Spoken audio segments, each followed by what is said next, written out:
Great to catch up with Robbie Petersen at Red Star Raceway, round 5 of the Diode Super GP Champions Trophy. But you've been a busy man this year, buddy. Overseas with your Kawasaki team and, of course, supporting Cam, doing an incredible job in that MotoAmerica series. It has been busy, Greg, and quite a lot of fun. You know, we've lived like gypsies, to be honest. You know, the MotoAmerica schedule this year was like every 2 weeks there was a race, sometimes back to back. And obviously traveling there is, you know, you do mileage. So it was Cam and I on the road, basically, in my bakkie and traveling around the country. It's rewarding, eh? You know, it's tough, you know, living that lifestyle, not so easy, but just, yeah, exciting. And then obviously Cam had a couple of really good rides. You know, the season started off horrible, to be honest. First 2 races, he was way off the pace, and then team made some changes, and he's been fairly competitive ever since, you know. So, yeah, promising, eh? I think also, you know, you've been there and done it. You've been to Europe, you've been to the States, you've done all the travelling bits and pieces. Is it a lot different to when you were doing it, or is it made a bit easier for these youngsters?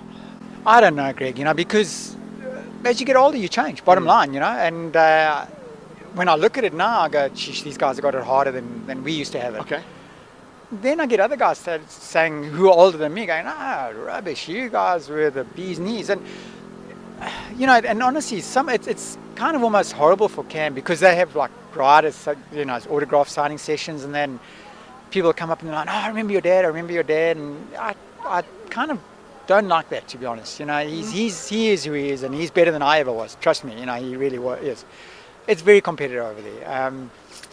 So the fact that Cam's been competitive, you know, Maddie obviously came over there and seriously said it a lot. I mean, you know, I've got a rider in the same class, and you know, so I'm watching like timing, and I always knew he would do well, you know, but in the race, first session, I'm seeing who's number 720. He's like, you know, putting quick sectors together, and so, I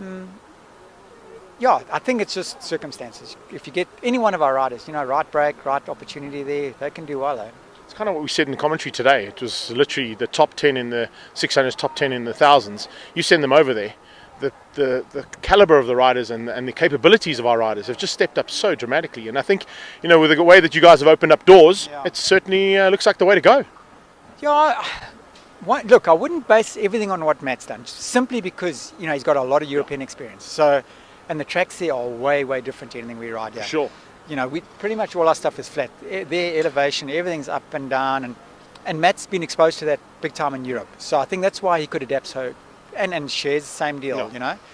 I think if you took some of our rookies over there who haven't experienced that, they might struggle a little bit, you know, and that's just being frank. No, 100%. But that's what we need. Yeah. But I've even last year said, you bring the top 5 Americans, put them at Kyalami, give them a day's practice session. We're going to give them a big club, you know. Yeah. So, listen, I ran teams in Malaysia, you know, and guys got Malaysia. This is a long time ago, before anybody knew Malaysians could even ride motorbikes, you know. Trust me, Malaysians on their tracks, on their bikes, were very competitive. So anywhere you go in the world, it'll be the same story, you know. But for whatever reason, right now, we have got a crop of riders that, we've got Brad Brindle leading the World Championship on him, it doesn't get any better, you know. Yeah.